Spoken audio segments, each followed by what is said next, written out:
Quand on aborde la gastronomie, tout est pluralité. Dans une recette, plusieurs ingrédients. Pour les achats, plusieurs commerçants. Dans l'assiette, plusieurs aliments. Alors oui, j'ai voulu définir ce podcast Passion sans modération comme une rencontre entre plusieurs personnalités de la sphère food. Une vraie tablée souriante grâce à laquelle vous passerez, je l'espère, un très bon moment.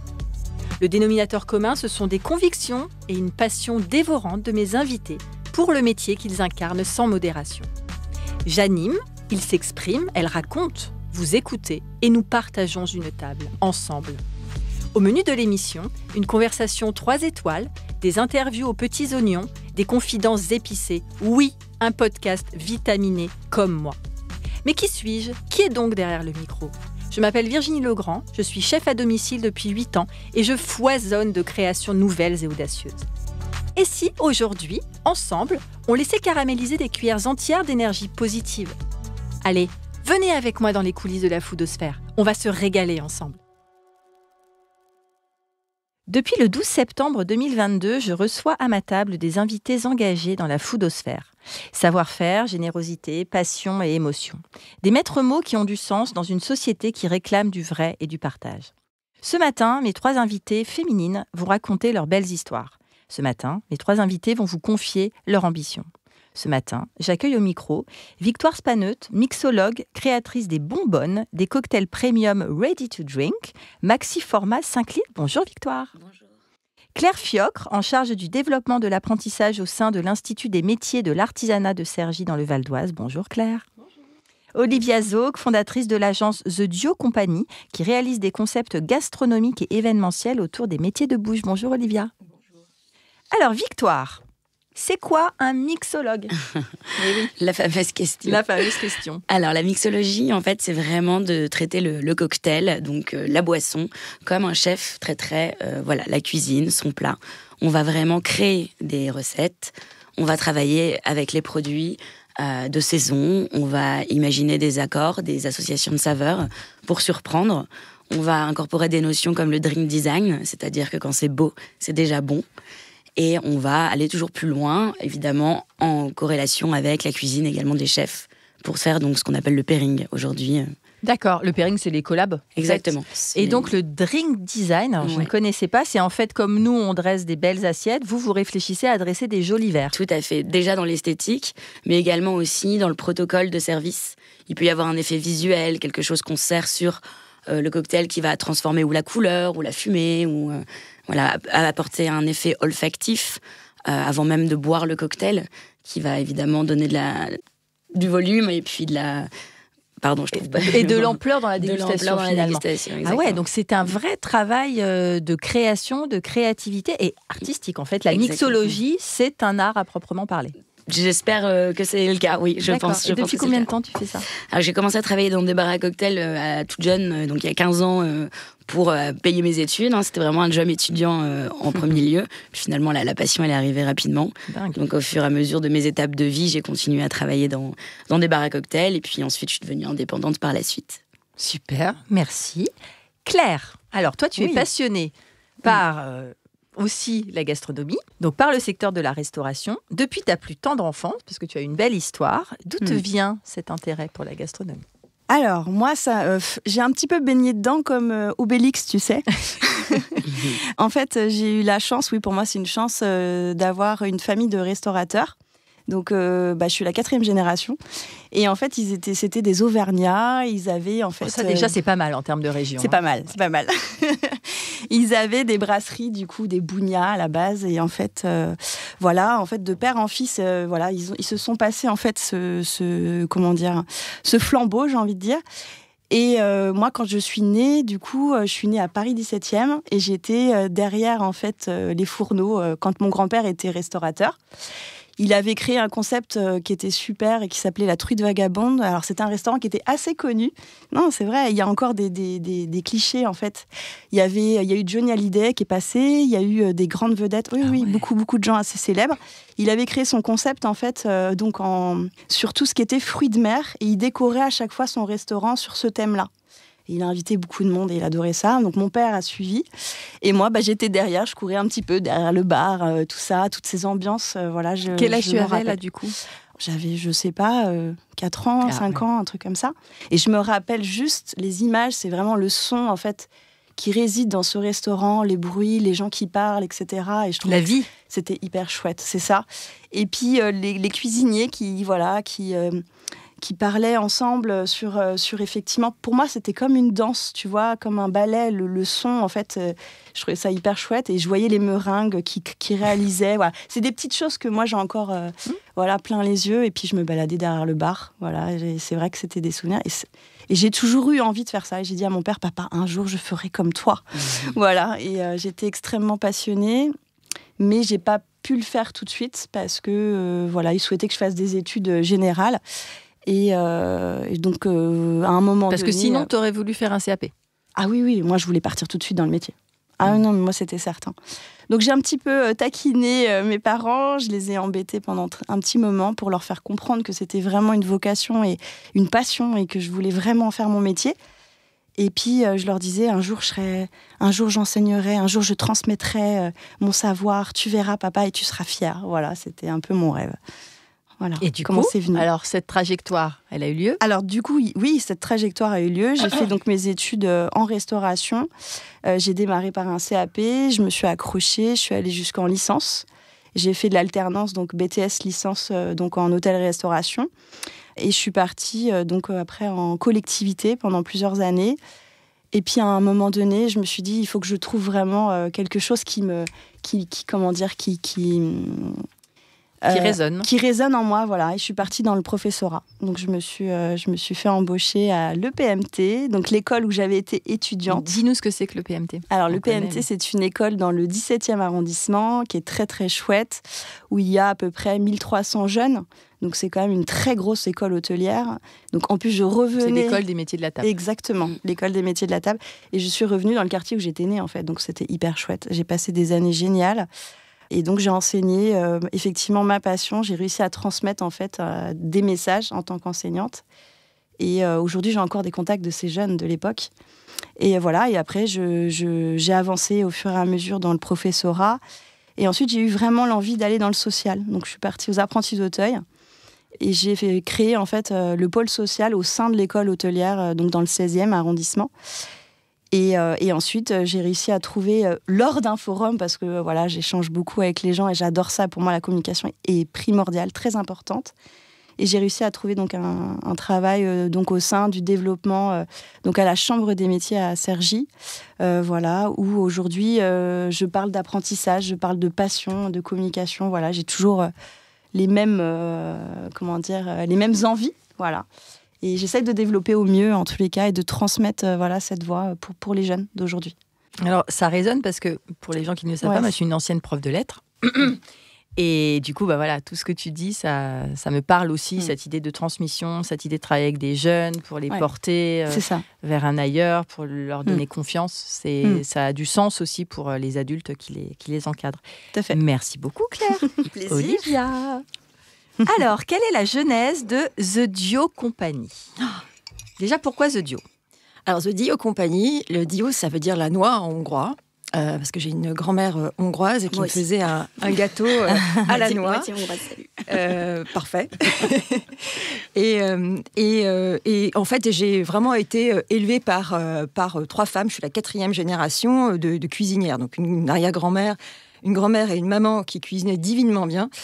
Et puis j'avais effectivement une spécialité avec ma grand-mère. Et puis The Dio, c'était aussi sympa, c'est le petit clin d'œil comme quoi j'ai une agence à la noix. Donc voilà, fallait bien trouver un nom. Parce qu'elle l'explique sur son site et j'avais trouvé ça génial. Voilà, donc effectivement, je n'ai justement pas une agence à la noix. Donc je baigne dans la gastronomie féminine hongroise, donc particulièrement. Et puis... En fait, j'ai classiquement fait une école de commerce et lors de mon premier stage, qui était hôtelier, j'ai tout de suite compris que c'était pas mon truc, qu'il fallait que j'aille vers d'autres choses. Et j'ai bifurqué après sur une école hôtelière et au fur et à mesure de mes stages et de mes apprentissages, j'ai découvert un milieu qui est le milieu en fait de la gastronomie à travers des traiteurs. Donc j'ai eu la chance de travailler chez pas mal de traiteurs de renom parisiens. À chaque fois, j'ai été bien encadrée par les bonnes personnes. Donc, j'ai fait un petit peu de tout, dans le sens où j'ai organisé des événements pour des privés, mais aussi pour des agences, pour du sport. Et après, je me suis même spécialisée dans tout ce qui était un peu de volume, donc 3000 personnes. Donc, j'ai eu cette chance pendant une quinzaine d'années de travailler sur des tout petits événements de 10-15 personnes jusqu'à 3000 personnes. Donc, ce qui me permettait d'avoir un spectre assez large. Et du coup, la crise de la quarantaine arrivant, je me suis dit, j'ai une vie super riche, elle est géniale, je me lance dans l'entrepreneuriat. Et donc, j'ai ouvert l'agence de Dio Compagnie en 2016.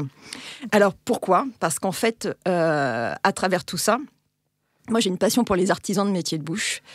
Au début, c'était latent. J'aime juste manger. Et puis, à force de travailler aussi avec des chefs, c'est vrai qu'on est subjugué par le travail d'un chef parce que c'est de la créativité, c'est un vecteur d'émotion incroyable, c'est une touche personnelle complètement folle. Mais quand on se rend compte aussi, c'est un mais, c'est pas mais, derrière le chef, il y a plein d'artisans. Et il y a des gens qui ont vraiment un vrai savoir-faire, qui se transmettent au fur et à mesure du temps. Et puis, le temps passant, je me suis rendu compte que l'artisanat avait aussi peut-être ses limites parce qu'effectivement, on est quand même dans une ère même d'industrialisation post-55, mais aujourd'hui, les choses reviennent. Mais il y a 10 ans, 15 ans, on commençait juste à se rendre compte qu'il fallait peut-être les sauver, ces artisans. Et donc, j'ai troqué aussi talons contre bottes en plastique. Et puis, je suis allée voir éleveurs. T'as mis les pieds dans la terre. Mais oui, mais en fait, moi, je suis née à Paris aussi, comme toi, Claire. Ouais. Et j'ai grandi en banlieue parisienne. Donc, moi, la nature, je ne la connais pas. Et je suis totalement fan de tout cela. Je me suis rendu compte qu'effectivement, il fallait qu'on faisait partie d'un tout, comme dirait Saint-Exupéry, on emprunte la terre à nos enfants, donc on a un vrai devoir, une vraie mission. Et ma mission aujourd'hui est de mettre en avant l'artisanat, mais pas que, c'est aussi mettre en avant le vivant. Tout ce qui est la biodiversité. Donc, c'est pas évident, parce qu'effectivement, on parle d'événementiel, mais voilà, qu'est-ce que j'en fais ? Du coup, j'ai décidé de mettre en avant des artisans avec des produits les plus bruts possibles. Et pourquoi pas créer, en fait, justement, des accords. Ça peut être des accords de boissons, mais aussi tout un univers et un microcosme qui me permet de mettre en avant les artisanats. Donc là, je m'y attelle là-dessus. J'essaie de faire des événements dans ce sens. Alors, évidemment, ce sont des petits événements, puisqu'effectivement, en termes de production, on ne peut pas non plus faire pour 200, 500 personnes. Néanmoins, après, j'ai aussi un travail auprès d'agences qui sont tout à fait classiques, mais mon dada, ça reste quand même les produits, les gens et le respect de la nature. Voilà. On est bien d'accord. L'humain et la terre, voilà qui dialoguent l'un avec l'autre. Et, il faut non seulement la respecter, mais la mettre en avant. Et en fait, on fait partie d'un tout. On est tout petit. Merci beaucoup. C'est beau. Claire, alors, toi, justement, quels sont les enjeux de la formation aujourd'hui ? Comment tu établis le lien avec les élèves que tu veux porter ? Qu'est-ce que tu leur donnes ? Quel message tu leur adresses ? Écoute, tu vois, je me retrouve vraiment dans ce que disait Olivia. Alors, je ne parle pas aussi bien qu'elle. Je trouve qu'elle parle très, très, très, très bien. Mais j'aime beaucoup sa vision des choses. Et pourtant, elle avait peur de parler. Je ne comprends pas pourquoi. Très beau ce que tu as dit. Oui. Écoute, le message, moi, en tous les cas, que j'essaie de leur faire passer déjà, c'est rêver, en fait. Il faut que vous rêviez. Faut rêver grand. C'est ça. Tu vois, c'est pour ça que je lève la main. Mais on ne voit pas. Oui. Oui, c'est d'abord rêver grand, effectivement, parce que aujourd'hui, les jeunes qui sont dans l'école où je travaille, donc à Lima du 95, ce sont des jeunes finalement qui sortent de 3e, qui ont plus ou moins une vocation pour le métier, mais tu vois, j'attends encore plus d'eux. Enfin, c'est-à-dire que moi, j'ai envie vraiment, et je pense que les jeunes ont besoin d'être boostés, de rêver vraiment grand, comme tu dis, et puis de se dire à un moment donné, ok, j'ai envie un jour de devenir un grand chef, de parcourir le monde à l'international, de créer mon entreprise. Moi, je leur dis tous les jours, mais vas-y, qu'est-ce qui t'empêche de faire ça ? Il faut que tu te donnes les moyens. Voilà, donc effectivement, ça passe par cette transmission, un peu de coaching, j'ai envie de dire, parce que je les booste, j'essaye au maximum de les booster. Moi, j'ai un bureau qui est ouvert H24, en fait, et c'est un bureau qui est à part, mais dès qu'ils veulent venir me parler, ils ont un besoin à un moment donné, je sens qu'ils sont pas bien. Effectivement, j'ai cette approche, en tous les cas, de discuter avec eux, d'essayer de comprendre et de leur dire, attends, ok, il y a un problème, mais réfléchis à ça, tu peux avancer, tu as encore du chemin. Tu n'es qu'au début, en fait, de ta carrière, mais tu peux y arriver, en fait. Et je donne souvent cet exemple, tu sais, d'escalier. Tu vas franchir une marche, ensuite une autre, et tu gravis au fur et à mesure les marches, et tu vas y arriver, en fait. Et c'est vrai que, voilà, on fait au mieux. On a des échecs. Il y a des moments où je peux avoir aussi des échecs. C'est pas évident, mais en fait, il faut toujours se dire que, voilà, on peut tout faire pour aider les gens, mais en fait, c'est les gens qui s'aident eux-mêmes. Mais c'est leur propre décision, exactement. C'est leur pouvoir. Voilà. Peut-être se sont-ils juste mal orientés et finalement, ce aussi, sera tout à fait. Pas forcément un échec personnel pour eux. C'est ça. Et on retrouve de toute manière, et c'est ça aussi l'objectif, c'est donc le développement, c'est voilà, aider au fur et à mesure du parcours, lever des freins, les motiver, et puis effectivement peut-être à un moment donné partir sur autre chose si c'est pas ce qu'ils veulent, et puis les orienter vers la bonne personne. On parlait alors de l'apprentissage, donc très important, la relation que je vais avoir avec les maîtres d'apprentissage. Elle est pour moi primordiale. C'est-à-dire que aujourd'hui, donc j'y suis depuis, ça fait 2 ans que je suis là-bas, et j'ai des contacts hyper réguliers en fait avec les maîtres d'apprentissage. On s'appelle très souvent, on parle du jeune, on parle voilà de tout ce qui se passe au sein du restaurant, l'évolution, voilà. Et si j'avais pas cette approche-là de communication et de communiquer le plus possible avec eux, je suis pas sûre qu'ils auraient continué à travailler avec moi. Parce que effectivement, l'humain, comme on disait, je le place vraiment sur le devant, en fait. De toute façon, notre métier, pour moi, s'il n'y a pas de communication... La base de ce métier-là, c'est aussi des valeurs intrinsèques humaines. Hyper importantes. Humaines, communication, travail d'équipe, voilà, et puis de l'échange, énormément d'échanges. Donc oui, je passe beaucoup de temps au téléphone, beaucoup de temps à parler avec les jeunes, sur le terrain aussi, sur les forums, les événements. Tu parlais des événements, Olivia, j'adore faire toujours... donc je pars avec les jeunes, faire des forums, on fait un maximum d'événements. En immersion en fait aussi. Ouais, tout à fait. Donc je me positionne là en tant que prof en fait. Ça va dépendre en fait de ce qu'il y a à faire, multipasse. Mais j'ai l'impression que tu as des jolis retours. Oui. J'ai des bons retours. Ça t'aide aussi à dire que tu es du bon côté. C'est ça. Oui, tout à fait. Merci, Claire. Voilà. Victoire, alors toi, tu as fait des concours. Oui, un petit peu. Voilà. Raconte-nous comment ça se passe, les concours. Donc, c'est quoi? C'est des concours de mixologie? Oui, c'est ça. En général, c'est la mixologie qui est mise en avant. Souvent, ce sont des marques qui sont les sponsors de ces concours qui les organisent, mais pas toujours. C'est quand même la majorité du temps. Alors, comment ça se passe en général? Donc, on est convoqué à s'inscrire à ce concours. Il y a une thématique, un cahier des charges à respecter. Et puis ensuite, on laisse la créativité. T'as un thème? Alors oui, il y a toujours un thème. Ça peut être votre vision de l'avenir du cocktail. Ça peut être... Là, par exemple, j'ai noté que tu avais fait un concours international qui s'appelle The Bartender Society. Ouais. C'était quoi le thème? Alors, ça, c'est le premier que j'ai fait, c'était il y a 3 ans, le Bartender Society. Et à l'époque, oui, c'était la cuisine des grands chefs. Donc, la sélection pour la finale, il fallait s'inspirer d'un plat d'un grand chef étoilé et en faire un cocktail. Moi, je me souviens, j'ai choisi un plat de Pierre Gagnère qui c'était saumon sauvage, pamplemousse et estragon. Et donc, j'en ai fait un cocktail. Alors, c'était la Martiniquaise qui organisait ce concours-là, qui est un des concours qui a vraiment une vraie visibilité. Donc, il fallait utiliser un des produits de chez eux en base, on va dire, de spiritueux. Mais ensuite, la créativité était libre. Donc, j'ai réussi... Pas de saumon. Alors, j'ai réussi à incorporer en utilisant des chutes de saumon sauvage, justement, en faisant je vais essayer de simplifier. Mais raconte-nous, parce que c'est hyper intéressant. Voilà, qui s'appelle le fat wash, qui consiste du coup à incorporer donc le goût d'un corps gras dans un alcool. Donc, j'ai mélangé du coup mes chutes de saumon qui sont vraiment très grasses dans ce rhum Saint James qui était donc la base spiritueux. Et en fait, on fait un fat wash, on le laisse bien infuser. Ensuite, on le met au congélateur et en fait, le gras va venir s'épaissir un peu comme le gras qu'on trouve sur un foie gras ou une rillette, et on va pouvoir ensuite filtrer. Évidemment, il faut filtrer très très fin, donc on utilise un filtre à café ou une étamine vraiment petit grain. Et puis derrière, on a du coup notre spiritueux qui a pris ce goût iodé, qui a pris ce goût. Alors, c'est pas du tout écœurant, ça peut paraître bizarre. Mais au contraire, ça m'intrigue, ça me rend curieux. Ça va prendre le salin, l'iode du saumon. sûr. Et puis derrière, évidemment, le tout, c'est un équilibre et une balance. Donc, on va incorporer donc, le pamplemousse, l'estragon. On va le travailler avec un peu de sucrosité, un peu d'acidité, histoire que l'équilibre soit parfait. Puis, j'avais recréé des petits œufs de saumon ensuite en moléculaire pour poser sur le cocktail. Et j'avais mis ça dans un coquillage. Parce que du coup, la thématique jusqu'au bout. Bon, voilà, ça, c'est un exemple de concours parmi tant d'autres. J'en ai fait pas mal.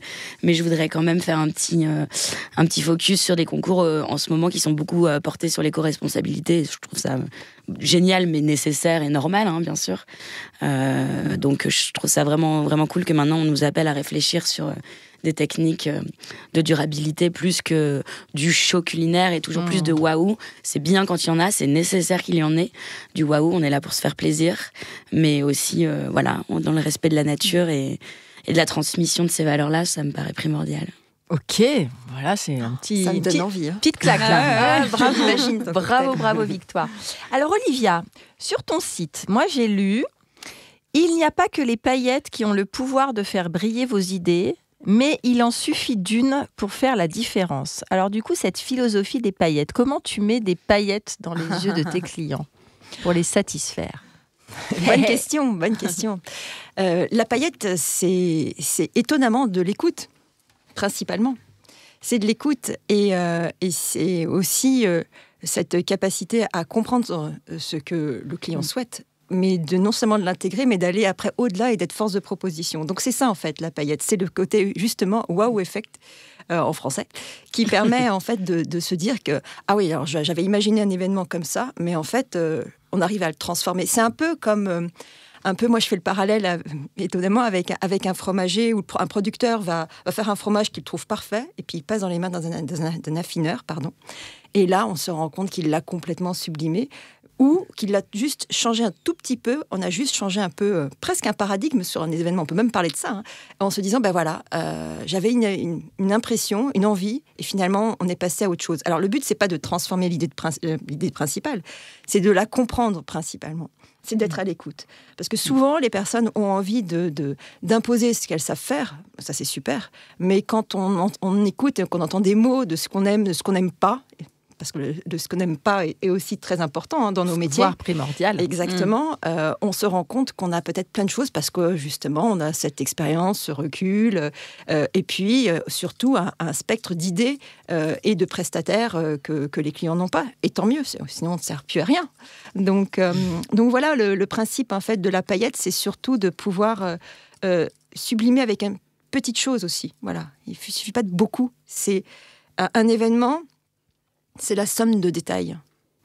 Et c'est ça qui fait un événement extraordinaire, au même titre que toi, Virginie. C'est la somme des petits détails, des ingrédients, de ce que tu mets dedans qui va faire que le plat est sublimé. Et un événement, c'est pareil. Super, 3 femmes engagées, c'est quand même incroyable.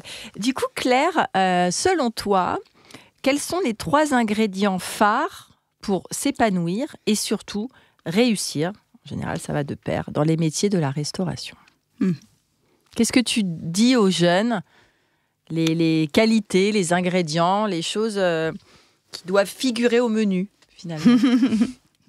Ça va revenir à quelque chose que tu connais, je pense, la passion déjà, premièrement. Je ne sais pas, je connais la passion. La passion, la créativité, pour moi, c'est essentiel. Et la persévérance. Parce que, en fait... Pour moi, et voilà, une touche de passion, c'est ce qui te fait vibrer. Enfin, moi, personnellement, c'est ça. C'est ce qu'on a dans le cœur. C'est la petite touche personnelle qui va faire, comme tu disais, Olivia, la cerise sur le gâteau. Donc déjà, la passion, en plus, alors pardon, mais la passion, pour moi, effectivement, ça peut se transmettre, mais c'est en soi. C'est l'amour qu'on a, en fait, pour le métier. C'est l'amour qu'on a pour les gens. L'amour qu'on a pour tout ce qui est autour de nous, en fait. Pour moi, il y a un énorme respect. Et de manière générale, les jeunes qui viennent, est-ce que c'est des gens qui sont animés ou est-ce qu'ils viennent parce que la scolarité a été un petit peu bancale et qui se disent ok, on prend ça en entre guillemets voie de garage qui a été longtemps décrédibilisé. Bah oui, tu vois, le métier de la cuisine, c'était parce que t'es nul et t'y vas. Ça, c'était n'importe quoi. Donc la proportion en fait de ces enfants leur discours, leur ambition. Alors effectivement, nous on est là à parler d'ambition entrepreneuriale, c'est pas encore le cas parce qu'ils ont quel âge grosso modo? Alors les premiers, je veux dire les plus jeunes ont 15 ans et les plus âgés que j'ai cette année c'est 24 ans. Et il faut savoir aussi que je m'occupe de tout le recrutement de l'école. Donc ça veut dire que la première personne qui le voit en fait en entrant dans l'école, c'est moi. Donc c'est moi qui m'occupe de les... Alors très intéressant. Quels sont tes critères de recrutement? C'est ce que j'allais te dire. Du coup, effectivement, moi j'essaye au maximum de percer cette petite chose-là qu'on parle ensemble. C'est cette étincelle. Voilà, cette étincelle, cette passion. Je la retrouve pas forcément. Mais tu as des jeunes quand même qui ont un discours. Alors, c'est quand même assez drôle. Aujourd'hui, les jeunes, sachez-le, veulent gagner beaucoup d'argent. Ils veulent être libres et gagner beaucoup d'argent. Et être sur les réseaux sociaux. TikTok, Instagram, Évidemment. etc. Donc pour eux, alors c'est quand même très drôle. La réussite, c'est l'argent et être connu. Alors, quand j'ai vraiment eu ça. Hein. Et puis alors, quand je suis face à eux, je leur dis, d'accord, très bien. Mais alors... Là, vous allez venir dans une école en hôtellerie-restauration, vous allez faire un parcours effectivement en restauration. Expliquez-moi quelles sont vos motivations. Donc moi, c'est toujours quelles sont vos motivations. C'est vrai que ça revient beaucoup. Ils sont beaux mes petits chocolats. Oui, ils sont très beaux. Les motivations, voilà, pour moi. Et je leur demande justement, tu vois, comme toi, effectivement, les deux qualités principales. Bien sûr. Leurs deux qualités principales. Et alors moi je passe par l'écrit, c'est-à-dire que on leur fait faire un test français, maths, basique, pour voir un petit peu le niveau, mais ce qui m'intéresse le plus, c'est leur écrit personnel. Donc je leur demande en fait de se présenter, quels sont leurs goûts, quels sont leurs loisirs, pourquoi en fait ils viennent dans ce métier, et effectivement les deux qualités principales. Et à travers cet écrit, ensuite je leur dis, écoute, très bien, t'as écrit, maintenant tu vas te présenter. Tu prends ton petit papier, tu te présentes. Et en fonction de la façon dont il s'exprime, effectivement, j'arrive tout de suite à repérer si c'est un jeune qui est passionné, du coup, de toute façon, il y en a pas. Ou alors c'est un jeune, effectivement, qui est là pas un peu par hasard, ça arrive malheureusement, qui à un moment donné, dans son chemin de vie, arrive dans ces métiers-là, mais en fait, ça peut des fois ouvrir des portes. Il faut savoir que j'en ai sauvé, excuse-moi du terme, mais c'est vraiment ça. On arrive à sauver des jeunes, en fait, comme ça, parce que des parcours très compliqués, dont un qui m'a vraiment beaucoup marqué, un jeune qui était à la rue, et qui finalement avait besoin vraiment de travailler, tu vois, en restauration, et qui m'a dit, madame, je suis en difficulté, etc. Il n'avait pas de toit, il n'avait rien. Quel âge avait-il ? 18 ans. Il avait été mis à la rue, en fait, par sa famille. Je l'ai récupéré, et j'ai trouvé vraiment que lui, il avait quelque chose. Il avait effectivement cette passion. Et je me suis dit, je ne peux pas laisser ce jeune comme ça. Donc j'ai fait des pieds et des mains pour le faire rentrer dans l'école, parce qu'il ne retrouvait pas sa carte d'identité. Enfin, il y a eu beaucoup de choses. J'ai eu trouvé un maître d'apprentissage qui était vraiment hyper bienveillant, qui, je me suis dit, ça va matcher, c'est bon, ça va le faire. Parce que c'est hyper important, ça aussi, de savoir que le maître d'apprentissage... Ils passent beaucoup de temps ensemble. Ah oui. Et ça a matché. Figure-toi que ce maître d'apprentissage l'a logé, l'a nourri pendant plusieurs mois, l'a remis clairement sur le droit chemin, et ce jeune n'a jamais lâché. Et aujourd'hui, il est encore chez nous, et il va passer son CAP, et il a réussi à avoir donc un logement, un salaire, il a récupéré ses papiers, etc. Et aujourd'hui, il est encore là, et je sais qu'il va y arriver, et je sais que derrière, ça va être un super gamin, quoi. Et il est très reconnaissant. Et ça c'est des petites victoires, tu vois. Bien sûr. C'est des belles histoires. Voilà. De toute façon, l'enseignement, moi j'ai été prof, et j'ai aussi travaillé avec des gamins très difficiles. Je travaille beaucoup avec l'aide sociale à l'enfance. Et c'est en fait les gamins que tu as vraiment envie de sauver. C'est ça. C'est parce qu'ils sont là dans une vie qui est très compliquée. Tout à fait. On essaye de leur donner confiance en eux, en fait, et puis après, en la société, en l'autorité. Enfin, c'est toujours compliqué. Parce qu'en plus, dans ce métier-là, le rapport au maître d'apprentissage, il doit être aussi très rigoureux, parce qu'on est dans un métier où tu rigoles pas, c'est pas copain-copain. Exactement. Il y a des vraies exigences. Voilà, la discipline. Discipline fait partie aussi des maîtres mots. Bien sûr. Après, il y en a énormément. Pour moi, la discipline, elle est essentielle, mais il y a la bienveillance aussi, parce que si tu peux... Enfin, pour moi, la discipline est essentielle dans notre métier. Quand je revêtis, j'ai envie de dire, le vêtement de professeur en hôtellerie-restauration, hop, tac, c'est discipline. Mais la bienveillance, elle est là, l'écoute, l'empathie. L'empathie. Voilà, c'est très, très important. Je pourrais en parler des heures. Je m'arrête. Oui, écoute, là encore, je comprends pourquoi je t'ai invitée. C'est ça. Merci beaucoup. Victoire, alors du coup, est-ce que tu peux nous donner des exemples de tes cocktails signature? Alors, il y a le Basil Instinct. Ah, ça j'adore. Il existe encore, le Basil Instinct? Raconte-moi. Le Basil Instinct, c'est un des premiers cocktails que j'ai créé. Sur la première carte que j'ai créée, j'avais 20 ans. C'était hier. Oui, donc, il y a 14 ans, voilà, je vous donne mon âge. Et en fait, il m'a suivi toute ma carrière, si je puis dire. Oui, c'est ton cocktail voilà. signature. C'est ça. Après, il évolue. Moi, j'aime bien l'idée que, la base... Alors, raconte-nous de où il part et comment il a évolué. Donc, Basil Instinct, évidemment, le petit jeu de mots est facile à comprendre. On est sur le basilic. Et en fait, c'est une association de saveurs avec de la fraise et de la passion. Voilà, ça vient d'un petit coup de cœur sur un dessert que j'avais eu l'occasion de goûter dans un gastro, que j'ai un petit peu retravaillé en cocktail. Et puis au fur et à mesure, il évolue. Maintenant, il a des notes assez asiatiques parce qu'en fait, je fais des infusions de kombava et de kaffir pour donner vraiment de la longueur et du voyage. Donc il y a toujours ce basilic, cette fraise et cette passion. Et puis maintenant, il est encore plus exotique. Voilà, on voyage. Alors justement, comment tu construis ta carte? Aujourd'hui, par exemple, pour Bonbonne, ta carte est composée de combien de cocktails? Alors, je mets toujours 6 cocktails signature à la carte. Évidemment, les saisons, voilà, j'apporte une grande importance aux saisons. Maintenant, j'ai toujours des gens qui veulent, par exemple, ce fameux Basil Instinct en décembre. En décembre. Donc, j'ai beau leur expliquer qu'il n'y a pas de fraises dans mon jardin ou chez mon producteur en décembre. C'est compliqué, mais on essaye, d'éduquer les gens au maximum. C'est un travail, je pense, effectivement, d'éducation, de pédagogie, d'expliquer. Il y a toujours des gens qui veulent pas, mais bon, on fait au maximum. Donc ma carte, elle évolue dans l'année. Il y a évidemment les best-sellers qui restent. Il y en a qui, c'est des petits tests et pas les meilleures réussites, donc ça change, ça évolue. Mais encore une fois, il y a toujours une base de 6 cocktails. D'accord. Et donc ta base de cocktails, c'est toujours grosso modo la même matrice? Oui. T'as quoi? T'as trois éléments, 3 ingrédients, 3, 4? Non, oui, plus que ça. En général, oui, pour que les gens aient vraiment cet aspect un peu waouh. On peut pas le faire nous-mêmes. Il y a de la créativité, il y a de la recherche, il y a de la technique. Il faut quand même que la recette, elle soit un petit peu complexe. Après, pas trop pour faire trop, ça sert à rien non plus. Donc non, on reste dans un truc surprenant sans en faire des tonnes. Et puis j'ajoute que moi j'aime beaucoup travailler le sur-mesure, c'est-à-dire que les gens, quand ils arrivent vers moi et qu'ils ont une thématique particulière, j'adore y répondre. Et c'est même, je pense, le plus satisfaisant, c'est quand, j'envoie toujours cette carte signature qui est la trame, c'est quand les gens me disent, on vous fait confiance, voici notre thématique. Et le challenge. Voilà, exactement. En plus, j'ai la chance parfois de travailler pour des maisons de luxe ou des parfumeurs, par exemple. Donc là, c'est excellent quand tu vas bosser pour le lancement d'un nouveau parfum haute couture. Moi, je m'éclate, je vais demander les fragrances et puis ça va être la base du cocktail, on va travailler sur les notes de tête, moi, j'ai une question que j'aurais pu te poser en off, mais on va la poser en live. Pour ma soirée. Oui. Tu me fais un cocktail sur mesure? Oui, bien sûr, évidemment.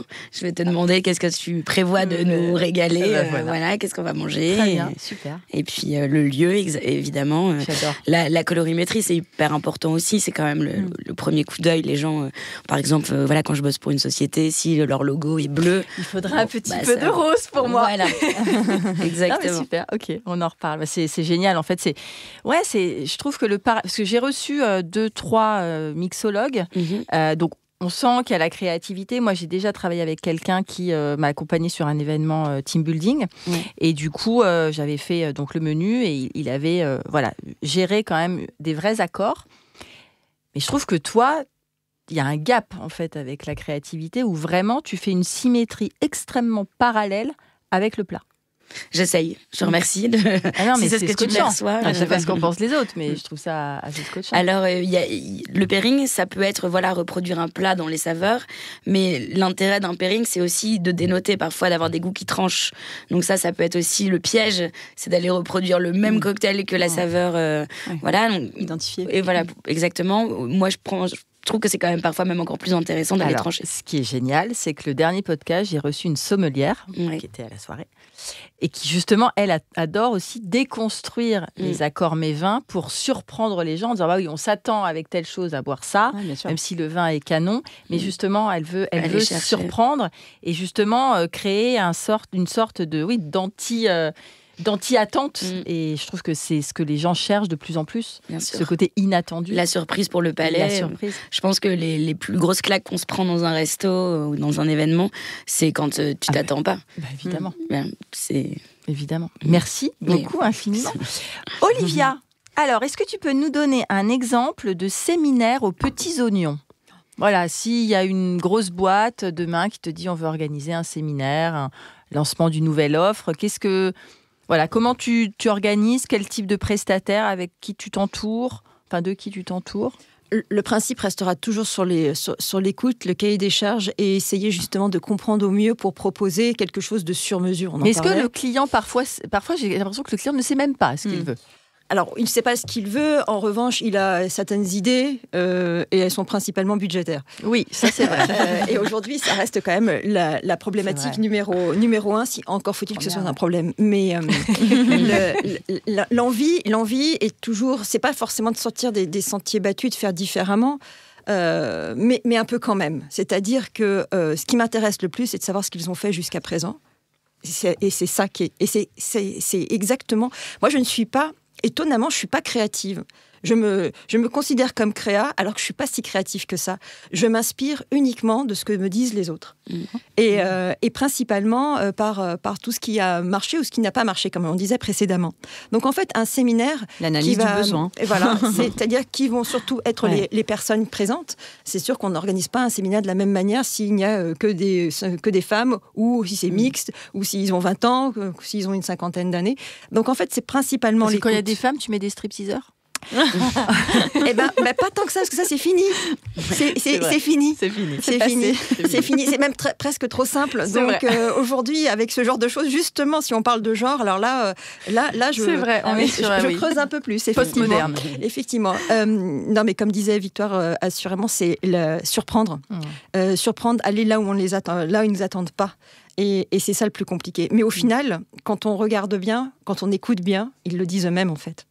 Et donc c'est ça pour moi, un séminaire aux petits oignons, c'est d'être la plus adaptée possible et avoir ce petit touche en plus qui fait ce wow effect, justement, là où on ne nous attend pas.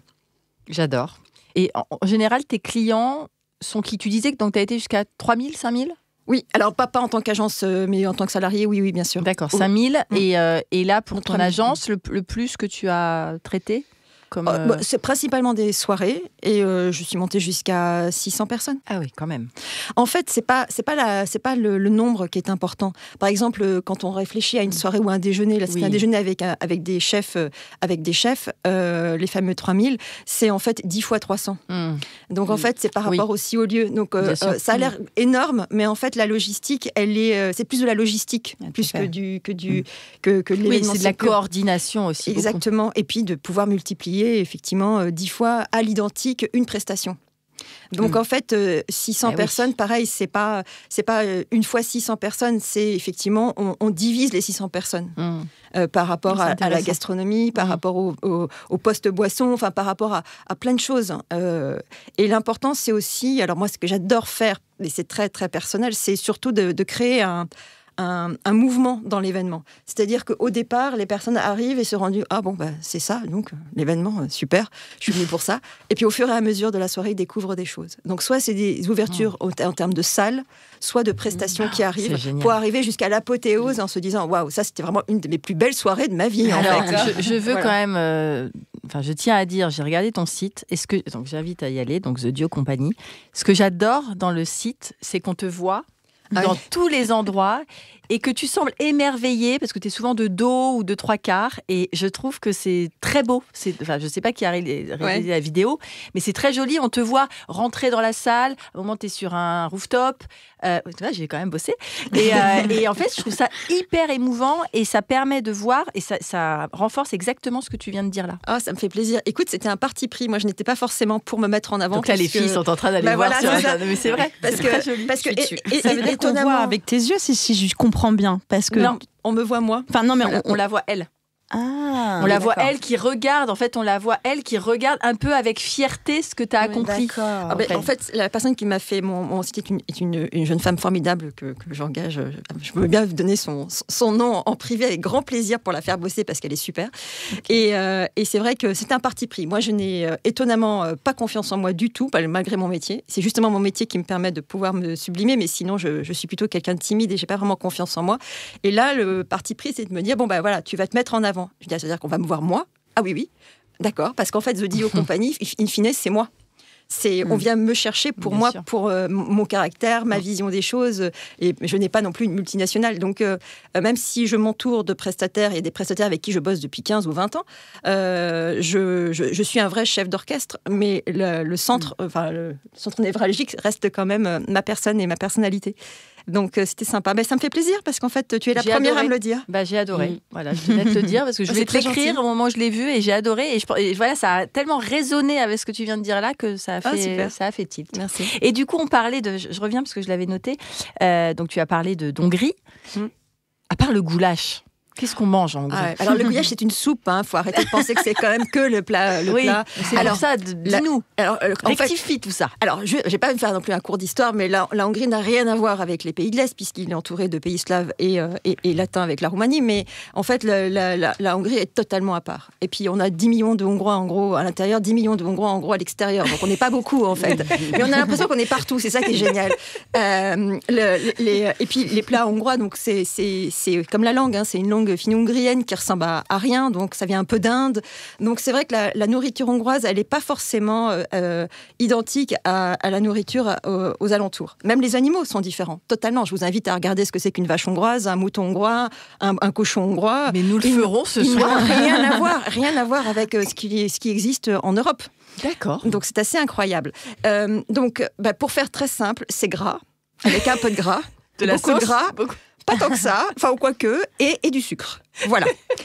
Sinon, on travaille merveilleusement bien. Et de la noix. Et de la noix. On travaille merveilleusement bien le pavot. En fait, j'adore. Par exemple, mais plein d'autres choses. Il faut savoir que la Hongrie a toujours été occupée de toute sa vie jusqu'à la chute du mur. Donc, il y a des influences absolument incroyables, dont 150 années d'Ottomans. Donc, en fait, il y a vraiment une influence turque avec le café aussi, principalement. Bon, après, il y a les sources, bien évidemment, avec les termes, mais c'est multiculturel. Ça a l'air effectivement, ils ont l'air d'être très centrés sur eux-mêmes et pour cause, parce qu'ils en ont envie maintenant, mais bien avant, en fait, il y a énormément de mélange de cultures. Donc, c'est très intéressant d'aller déguster. J'en parle pas plus, mais déjà, sortons le gouillache, s'il vous plaît. Et comment tu dis ? Le gouillache. Le gouillache. Gouillache la vache, puisque c'est une soupe. D'accord. Et c'est très intéressant, effectivement, d'aller un petit peu... Il y a beaucoup de sucré-salé. Il y a beaucoup aussi... On mélange aussi beaucoup ce qu'on appelle tout ce qui est acide. Dès qu'on mange un plat un peu gras, un peu salé, il y a forcément des pickles avec... On n'appelle pas pickles, mais... cornichons voilà, énormes. Il y a des sucrés. Oui, mais il y a tous ces légumes aussi qui sont travaillés façon pickles, extrêmement intéressants. Et puis les vins. Alors, parlons des vins. Des cépages autochtones absolument incroyables. Donc, voilà, c'est très impressionnant. Alors ça, pour le coup, dans les pays de l'Est sont vraiment en émergence là-dessus et ils sont de plus en plus fiers de leurs cépages autochtones. Et c'est extrêmement intéressant de pouvoir justement manger un plat et déguster en fonction de la région. Il y a 10 régions en Hongrie. Et à part ça, tu voulais pas faire d'histoire. Là, on a eu un point culture très riche. Mince. Donc, merci beaucoup, Olivia. Alors, la première partie se termine. Mais nous sommes encore là, ne vous inquiétez pas. Deuxième partie, je pose des questions, vous allez répondre à mes questions. En mode tournante. Quel est le plat régional auquel vous ne pouvez pas résister ? Moi, je viens du Nord, alors je vais dire le Welsh. Alors, dis-nous ce que c'est que le Welsh. Alors, le Welsh, c'est une tranche de pain qui est imbibée de moutarde. Ensuite, on met une grosse tranche de jambon dessus. Et blanc oui, jambon blanc. Et on fait couler une sauce au cheddar et à la bière. Quand je dis sauce, c'est du cheddar fondu. Mais... Bon, alors évidemment... Du gras et du gras. J'en conseille pas à tous les repas ou même à toutes les semaines. Mais une fois de temps en temps, si vous visitez l'île, il y a des estaminets partout. Et un bon Welsh, quand c'est bien fait, c'est quand même... Et du coup, avec quelle bière ? Quel type de bière ? Une bière locale. Mais du coup, flandres, brune plutôt ambrée, oui. En général, on a des bières d'abbaye dans le Nord qui sont... Tu pourrais faire un cocktail ou pas pour le Welsh? Je pourrais adoucir et relever un peu la légèreté. Ça pourrait être sympa, ça. Oui, je pense. Ouais. Tu fais des cocktails à la bière, du coup? Ça m'est arrivé, oui. C'est pas antinomique, ça peut. C'est quoi l'alcool que tu aimes traiter le plus? Alors, le gin. Et en plus, j'ai la ouais. chance d'être ambassadrice pour une super marque de gin française qui s'appelle Generous. Donc, je m'éclate. Il y a 3 super parfums. Le Generous, la bouteille est magnifique. Je vous invite à aller regarder. Mais on ira voir. Voilà, c'est une belle Évidemment. bouteille en opaline blanche avec des dessins dessus faits main. Enfin, vraiment, il est excellent. C'est vraiment un gin haute couture. Donc, je suis ambassadrice pour cette marque depuis peu. Donc, ça fait aussi partie maintenant de mes nouvelles casquettes. Je vais faire des tournées en France dans des super établissements pour présenter ce gin, montrer comment l'accorder, etc. Pour la soirée, fais du gin. Et non, on aura du Generous à ta soirée. Ah, bien sûr. Il paraît que je suis un peu généreuse, donc du coup, ça se fera. Très bien. Moi, je connais très très bien ce gin. J'en ai 2 bouteilles à la maison. J'adore. La verte. Et en fait, en quelle fonction couleur des tu couleurs, as? la verte Ouais. et la noire. Moi, je t'enverrai la rouge alors. Ah, Voilà. Et en fait, je trouvais je ne connaissais pas de base, et je suis allée voir effectivement un vigneron et qui m'a conseillé parce qu'il m'a dit qu'il y avait vraiment des fragrances hyper intéressantes dans le gin. Ça fait partie des alcools que j'adore. Et effectivement, en plus la bouteille est magnifique et comme tu disais, c'est vraiment comme une robe, tu sais. Et la bouteille est amenée à être gardée, et ça, j'aime beaucoup exactement, ça. Exactement, je l'ai gardée en fait. On fait un vase, un luminaire. Tout à fait, c'est ça. En fait, c'est extrêmement joli en fait. très bien. Donc, Claire. Encore une fois, éco-responsabilité et esthétisme. Le plat régional. Et alors moi, Qui te fait vibrer. Moi, je vais pas partir forcément sur mes origines, mais un plat qui a marqué mon enfance et que j'adore et j'en parle, ça me met l'eau à la bouche, c'est la blanquette de veau. Ça fait partie de mes plats vraiment préférés. J'adore. Et souvent, quand je vais voir mon papa, je dis « Papa, ça me rappelle un peu mon enfance. Bon, désolé, hein, papa, je t'aime. » Ta blanquette de veau est tellement bonne. Donc, j'ai appris à la cuisiner avec lui. Mais je la cuisine pas aussi bien que lui. Je pense qu'il y a quelque chose qui fait que... C'est ça qui est magique aussi. Ouais, c'est que tu peux jamais reproduire finalement les choses. C'est ça. Ça, j'adore. Je trouve ça vraiment excellent. Les petits oignons, les carottes, la sauce bien généreuse, avec la viande très tendre. La petite note aussi quand même de poivre ou tu sais, de clou de girofle aussi qui peut être sympa par-dessus. Une belle table avec un beau plat en famille. Pour moi, ça me fait rêver. Un bon vin blanc et on est pas mal. Voilà. Mais super. Olivia? Je suis désolée, j'en ai pas. J'en ai pas parce qu'en fait, il n'y a pas une chose que je ne mange pas. Je mange de tout et toutes les régions dans le monde entier, tout me plaît, puisqu'en fait, à partir du moment où c'est fait avec des ingrédients souvent simples, donc de la street food à la gastronomie, j'adore tout. Alors, si je devais quand même répondre à ta question, je dirais, c'est pas une région, mais moi, j'adore les abats. D'accord. Voilà, c'est un peu péché mignon. Voilà. Lequel? Allez, s'il faut encore en choisir un, peut-être des riz. Oui. Agneau ou veau, mais Mais je pourrais manger n'importe quoi sur la planète. À partir du moment où quelqu'un le mange, c'est que c'est mangeable. C'est vrai. C'est vrai. Merci, mesdames. Ce qu'il y a toujours dans votre réfrigérateur. Sans complexe, hein. Tout le monde me répond en général du champagne ou du vin. Oui. Pour le coup, Au cas où il y a des copains qui passent. Je voulais pas le dire la première, mais il y a toujours une bouteille pour les copains qui passent à l'improviste. Bière, champagne. Alors moi, c'est un tube de moutarde hongroise. Ah oui. Voilà. Ah, attends. Les cornichons, en fait. Ouais, tu sais que je suis une grande... En fait, je suis une grande fan de cornichons, mais à l'aigre douce. Et j'avoue que ça peut être mon péché mignon, des fois, de juste manger, tu vois, un petit cornichon. Ça peut être dans mon frigo. Pas mal. Ouais. Ok. Ça peut être dans le frigo. Ensuite, quelle est l'herbe aromatique dont vous ne pouvez vous passer? Moi, la coriandre. J'allais dire, je sais que c'est clivant, mais la coriandre. Je trouve ça tellement bon. Ouais. Ça se marie avec énormément de choses. Oui. On est d'accord. Est-ce que ça se marie avec la blanquette? Est-ce qu'on a tenté la blanquette à la coriandre? Écoute, je ne l'ai pas tenté, mais honnêtement, je pense que ça peut. Revisiter. Ça peut. Tu le rajoutes simplement fraîchement coupé au dernier moment par-dessus. En plus, ça apportera un peu une note de couleur. Coriandre, ça peut se tenter. Coriandre en On pourrait cocktail? essayer. Oui, bien sûr, je le fais souvent, mais par contre, je vérifie toujours avant parce qu'il y a vraiment des gens qui détestent ça. Ah, bien sûr. Et tu peux pas le Très boire parfumé. le cocktail ou tu peux pas manger le plat si t'aimes pas la coriandre. C'est pas juste. Oui. Voilà. C'est Par rapport au basilic, Ouais, c'est ça. effectivement. Ouais. Je crois que c'est même physiologique. C'est scientifique, Bien en fait. sûr. Ça a un goût de savon pour certaines personnes. C'est ça. C'est une question de- C'est ça, j'avais entendu, tout à fait. Ah oui, moi coriandre. Ah là, c'est marrant. suis On est trois. Ah bah voilà. On va dire, c'est excellent. On va dire ciboulette, c'est un petit peu plus mainstream. Alors, pour conclure cette session de convivialité très gourmande, un passage de la littérature proustienne qui me rappelle à ma première vie de professeur de lettres.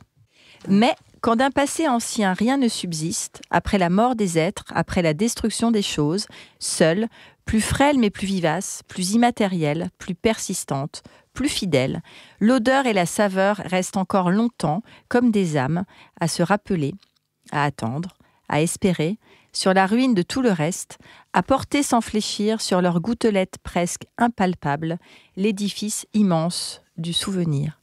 Quelle est votre Madeleine de Proust ? C'est marrant, mais du coup, comme tu en as beaucoup parlé, le gâteau aux noix et aux crêpes, enfin, les crêpes, le gâteau de crêpes aux noix de ma grand-mère, de mon arrière-grand-mère, qui était hongroise, donc. Du coup, comme depuis tout à l'heure, je pense à ça, puisqu'elle parle en Hongrie. Donc, ça a fait un vrai écho quand tu m'as un peu raconté ces noix. Ok. Moi, c'est le gâteau au chocolat, parce que ça faisait partie des choses qu'on faisait avec ma maman. Alors, mon père cuisinait, il était cuisinier de métier, et donc il cuisinait à la maison, et ma mère cuisinait très peu, mais la chose qu'elle faisait merveilleusement bien et qu'elle adore, c'est le chocolat, et elle m'a transmis ça. Donc le gâteau au chocolat, l'odeur, le chocolat, quoi. Lécher les casseroles. Ah oui, voilà, exactement, c'est ça. En fait, le souvenir tout à fait effectivement, de participer avec elle à ce fameux gâteau au chocolat, de lécher partout le plat, parce que c'était vraiment très chouette. L'odeur et la texture et le visuel, en fait. Effectivement, on a les trois, là. C'est ça. C'est ça pour moi aussi. Bah, en fait, pour faire autrement que le gâteau à la noix. Désolée, je te l'ai volé. Non, j'ai un plat de mon arrière-grand-mère, mais parce que c'est lié à mon arrière-grand-mère et c'est du sucré. Ce sont des pâtes, parce qu'en fait, ils font beaucoup de pâtes aussi en Hongrie, qui sont des tagliatelles, au pavot et au sucre glace. Ah oui. Ah oui, incroyable. Et ça, c'était un plat que j'adorais, en fait, quand elle me présentait ça. Donc voilà, des grandes marmites de tagliatelles, pavot moulu et sucre glace. Incroyable. Je connaissais pas. Ça, c'est très disruptif. Hein. Ouais. Ouais, intéressant. Alors, je vous invite à prendre les petits papiers qui sont devant vous. Voilà, 4 à la suite. Vous lisez, vous êtes inspiré, vous parlez. Ah bah moi, j'en ai un tout de suite qui me vient parce que c'est un de mes cocktails. Alors, vas-y, Victor. Je suis tombée sur mango ananas et ensuite cuisine asiatique ou méditerranéenne. Et j'ai un cocktail qui s'appelle In the Mood for Love, en référence à un film que j'adore, qui est donc saveur asiatique avec de l'ananas, justement de la coriandre. Et je fais un sirop de wasabi avec des agrumes asiatiques. Et puis, on topé un peu au soda fermenté au gingembre ou ginger beer pour, si on veut trouver dans le commerce facilement. Ça, c'est bon.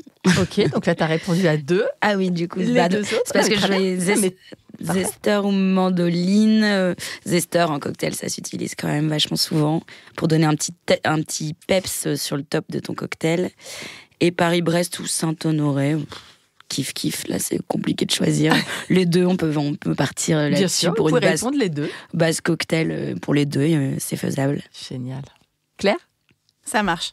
Alors, terrine ou rillette, moi j'adore la rillette. Je trouve ça vraiment excellent, très très bon. Rillette d'oie, hein. Ça c'est meilleur. Grasse. Bien gras. Ah oui, mais écoute, j'ai goûté ça un jour et j'ai trouvé ça tellement excellent. Mais j'aime aussi les terrines, donc voilà, c'est un peu problématique. Je suis un petit peu comme ma chère collègue à côté, Victoire, qui aime un petit peu tout, qui est un peu épicurienne. C'est ça. Hein. Boudin blanc ou boudin noir, écoute, je préfère le boudin noir. Le boudin blanc, pour moi, n'apporte pas grand-chose. Et en plus, c'est de la mie de pain et je suis pas fan. Donc, je préfère le boudin noir que quand c'est bien fait, c'est excellent. Un petit peu relevé, légèrement relevé, ça peut être très, très bon. Parce que j'aime beaucoup poivrer. Alors, je suis une grande fan de poivre et j'ai beaucoup, beaucoup d'épices et de poivre chez moi. J'ai vraiment un rayon là-dessus et je trouve que c'est vraiment très bon, en fait, dans les plats. Ça relève, en fait. Donc cèpes ou morilles, écoute, les cèpes, j'adore ça. Et on en cherche très souvent, parce que j'ai de la famille en Normandie, ça me rappelle vraiment les balades en forêt avec eux, où on va chercher les cèpes, et je trouve ça vraiment excellent. Les morilles, effectivement, j'en ai, mais plutôt en sèche, que j'utilise en cuisine, mais c'est pas forcément ma tasse de thé. Gourmet ou gourmand, je l'ai dit tout à l'heure, hein, gourmande. Le chocolat, une de mes passions. Assume. Voilà, passion du chocolat. Olivia ? Alors, citron vert ou citron jaune, J'aime beaucoup le citron jaune, mais plus pour le côté presque bon pour la santé, puisque c'est vrai qu'on oublie, mais en fait, nous mangeons aussi pour notre santé, hein, ne serait-ce que pour rendre aussi notre corps un peu plus basique. Donc ça, c'est intéressant. Puis le citron vert, alors ça, j'adore, mais plus pour le côté aromatique, vraiment sympa. Et puis le citron vert, ça appelle au voyage, ça appelle aux vacances. C'est toujours ça appelle au mojito. Ouais, voilà, il n'y a pas que le mojito. Ça fait plus. Tu fais du mojito? J'aime bien l'idée de le revisiter. Quand les gens insistent sur le mojito, je dis ok, on va partir de cette base, mais on va en faire un truc un peu plus fun et moderne. Quoi. C'est un peu passé de mode, on va dire. Après un bon mojito bien frais sur la plage, je dis pas non. Voilà. En fait, mais il faut le décor. Oui, voilà, c'est ça. Tout est une histoire en fait, c'est d'ambiance ça, en fait. Sûr. Tandoori au Colombo, les deux mon capitaine. Très bien. Coquillette ou spaghetti, alors là, impossible à choisir. Spaghetti. Ah non, c'est tagliatelle. Ah oui, c'était tagliatelle. Non, les coquillettes, effectivement, a toujours le côté régressif qui reste toujours absolument incroyable. Et puis les spaghettis, de grosse faim. Mais non, mais j'adore ça de toute façon. Et puis c'est surtout ce qui va avec. Et puis, vin blanc, vin rouge. Alors pareil, les deux mon capitaine. Et puis j'ai fait la découverte il y a quelques années maintenant des vins nature. Et c'est une grosse claque dans ma vie, puisqu'en fait tout ce que j'ai pu construire jusqu'à présent, puisque j'avais une éducation, je dirais, sur les vins classiques. Je les ai alors je garde, mais je mets de côté. Et puis maintenant, les vins nature, c'est vraiment une ouverture pour le champ des possibles. C'est absolument incroyable. Ça me permet aussi d'être vraiment en phase avec aussi l'image de ce que je disais au préalable sur l'artisanat, sur le respect de la biodiversité, du vivant. On est sur vraiment quelque chose d'incroyable. Moi, alors je sais que c'est pas forcément évident de produire et en même temps il faut bien aussi de l'aide à un moment donné pour produire, mais il faut aussi produire intelligemment, voilà. Et c'est vrai que exclusivement nature n'est pas forcément que la bonne solution, mais en tout cas les quelques références que j'ai pu goûter m'ont vraiment été j'étais assez impressionnée. C'est bien, intéressant. 2 dernières questions et après on se sépare les filles. Oh non. Pour moi, cuisiner, c'est... Vous pouvez développer, c'est pas obligé d'une phrase. Alors, pour moi, cuisiner, c'est... Allez, je prends la parole. Vous m'avez toutes regardé en même temps. Donc je me suis dit, c'est on a senti un frémissement dans ton corps. Alors, pour moi, cuisiner, c'est la convivialité. Donner un petit peu d'amour, en fait, dans sa cuisine. Un petit peu ? Beaucoup d'amour. Voilà. Et de la créativité. Pas de restriction. De la créativité et puis, alors moi, je ne peux pas cuisiner sans mettre la musique à fond. Et en fonction de l'événement, j'ai envie de dire, ou des personnes que j'invite chez moi, je vais pas mettre à chaque fois la même musique, je vais pas mettre la même intensité dans ce que je fais, etc. Pour ton humeur, en fait. Voilà, j'adore. Et c'est très important, je cuisine toujours en musique. Et voilà, donc... Et moi, j'aime, en fait, faire vibrer quelque chose. C'est-à-dire que quand les personnes goûtent, pouvoir transmettre vraiment mon amour, parce que c'est vrai que je parle beaucoup d'amour, mais je trouve que c'est important et voilà. Et donc toujours en rythme, bien sûr, avec de la musique. Très bien. Voilà. Je pense que Claire a dit l'essentiel, mais le partage, beaucoup de partage. Alors moi je cuisine pas forcément avec de la musique, mais avec un verre à la main. Bon, oui, t'as raison, j'avais le verre, je pas loin. J'attendais que quelqu'un le dise. Non, t'as raison, c'est vrai, j'ai oublié de le dire ça aussi. Non, le partage et puis effectivement le regard des gens quand ils découvrent et quand ils dégustent. Alors ça, c'est je crois que Virginie connaît par cœur et c'est la raison pour laquelle je pense aussi que tu fais ce métier. Oui. Mais c'est vrai qu'à moindre échelle qui est la mienne, j'adore ça parce que voilà, juste faire des choses peut-être mais les plus simples mais bien les maîtriser et ça c'est super. Et puis évidemment sourcing produit. Bien sûr. Voilà, évidemment, tout ce que vous venez de dire, je valide à 100%. Le verre à la main aussi j'aime bien, mais alors je cuisine tellement souvent pour mes cocktails que ce serait compliqué de boire à chaque fois. Mais c'est vrai, quand c'est pour moi, ou à la maison, en famille, un petit verre de rouge à côté, ça fait plaisir. Non, mais moi, je voudrais dire qu'on a de la chance de faire un super métier dans le sens où nous, on a une récompense à court terme. C'est-à-dire que les gens, on va pour toutes ces notions-là de partage, de créativité, on va tout de suite être récompensé par des félicitations, par un retour. Et ça, je trouve que c'est vraiment ce qui, moi, m'épanouit le plus dans mon métier. Il y a des gens qui vont bosser des mois, des années sur un projet, et à la fin, ils seront même pas là pour le présenter. Et je me demande comment ils se nourrissent autant que nous. Parce qu'il y a une sacrée frustration. Mais je me demande si j'aurais été capable de faire quelque chose dont je vois pas le fruit physiquement. Et ça, c'est la vie. de voir les gens aussi qui sont heureux à travers leur regard aussi, tu sais. Donc peu importe que tu crées un événement ou que tu cuisines, etc., de pouvoir emmener les gens là où toi tu as envie. Moi je pense que ça c'est hyper important aussi. Enfin, je sais pas si j'ai été claire, mais non, je ne sais pas du tout de quoi tu parles en fait, Claire. Je ne sais pas. Dernière question, la plus importante. Quelle est votre définition de la passion? Alors tu nous as fait un bel éloge tout à l'heure, mais je te laisse reprendre. La passion, c'est pour moi savoir transmettre ses valeurs, donner beaucoup d'amour, parce que pour moi, c'est vraiment très important. Son amour pour un métier ou pour, comme tu disais, pour une création d'événements, la transmission, je sais pas. Pour moi, la passion, ça reprend énormément de choses. Et c'est de pouvoir transmettre vraiment un message. C'est hyper important. Victoire, tu parlais du message par rapport aux artisans et à notre terre et au fait que effectivement, il faut être respectueux vis-à-vis des animaux. Et moi, je suis d'accord avec toi. Enfin, j'ai eu un moment, pardon, je fais un parallèle, mais j'ai eu un moment donné où je suis devenue végétarienne, mais pour des raisons vraiment importantes, parce que je trouvais qu'on massacrait en fait les animaux et qu'on leur donnait pas finalement on n'était pas respectueux vis-à-vis d'eux. Et j'ai fait un voyage en Inde en 2017 et j'ai compris beaucoup de choses.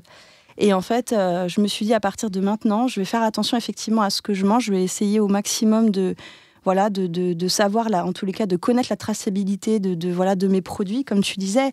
Et c'est vrai que... Et puis j'ai des enfants, donc aussi savoir leur expliquer ça et de leur dire, il faut faire attention à ce qu'on mange parce que c'est notre corps et c'est notre terre, comme tu disais, et c'est important. Donc voilà, après, la passion, pour moi, la passion, elle est partout. Enfin, c'est savoir l'exprimer à sa façon et avec sa vision, en fait. Voilà, je peux pas te dire autre chose. C'est déjà pas mal.